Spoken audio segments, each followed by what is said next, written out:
Let's stop here. I really want to show you this. So, the kiss. We told them the night before that we were doing it because we didn't want them to get too worked up about it. I think they were pretty worked up about it all along. And it was a bit like friends kissing, but it was a great, great scene. I have to say, it wasn't really a scene that neither me and Emma were really looking forward to, just because we've known each other since we were, like, really young, and it just seemed like the most unnatural thing to be doing. You know, they're like brother and sister. They were both very nervous. Emma's very smart. She decided if she was going to avoid 27 takes, she was going to get it right the first time. And we're about to roll, and I just see Emma brace herself. And I see that conviction that she's got, where she goes, I'm not going to mess around here, this is it. Rupert hadn't quite reached that same point, and I think Rupert wasn't quite expecting it.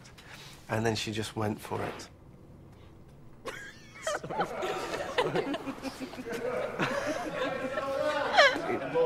The fact that we the previous kind of shot, we got completely soaked. So I think in a way that kind of made it a bit easier, but yeah. It's a good scene.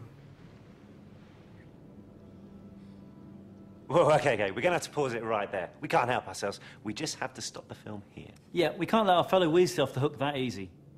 This is the moment Ron and Hermione have waited 8 films for. Yes, if you can recall, way back when in Harry Potter and the Chamber of Secrets, they already had some tension. Remember that awkward handshake? Welcome back, Hermione. It's good to be back. Then there was Harry Potter and the Prisoner of Azkaban, where they had an awkward hand-holding and an awkward hug.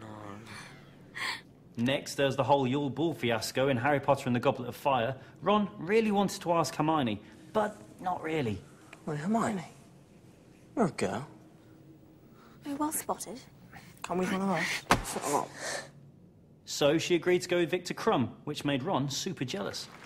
Is that Hermione Granger with Victor Crumb? No, absolutely not. After that, things got pretty complicated. Hermione got revenge on Ron with some spells in Harry Potter and the Order of the Phoenix. I let her do that. It's good manners, isn't it? Next, Ron annoyed Hermione by dating Lavender Brown in Harry Potter and the Half-Blood Prince. Excuse me, I have to go and vomit. Then Hermione tried to make Ron jealous again by taking McLaggen to Slughorn's party. So Ron broke up with Lavender, but he was unconscious, so he didn't remember. Then, in Harry Potter and the Deathly Hallows Part 1, they had another fight. You. Complete. Hard-boiled Weasley. And you know what? Let's just watch that kiss again. I think they've earned it.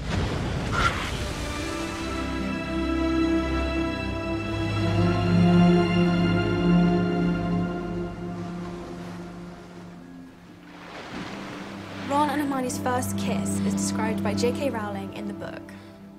Hang on a moment, said Ron sharply. We've forgotten someone. Who? Asked Hermione. The house elves. They'll be down in the kitchen, won't they? You mean we ought to get them fighting? Asked Harry. No, said Ron seriously. I mean, we should tell them to get out. We don't want any more Dobbies, do we? We can't order them to die for us. There was a clatter as the basilisk fangs cascaded out of Hermione's arms. Running at Ron, she flung them around his neck and kissed him full on the mouth. Ron threw away the fangs and broomstick he was holding and responded with such enthusiasm that he lifted Hermione off her feet.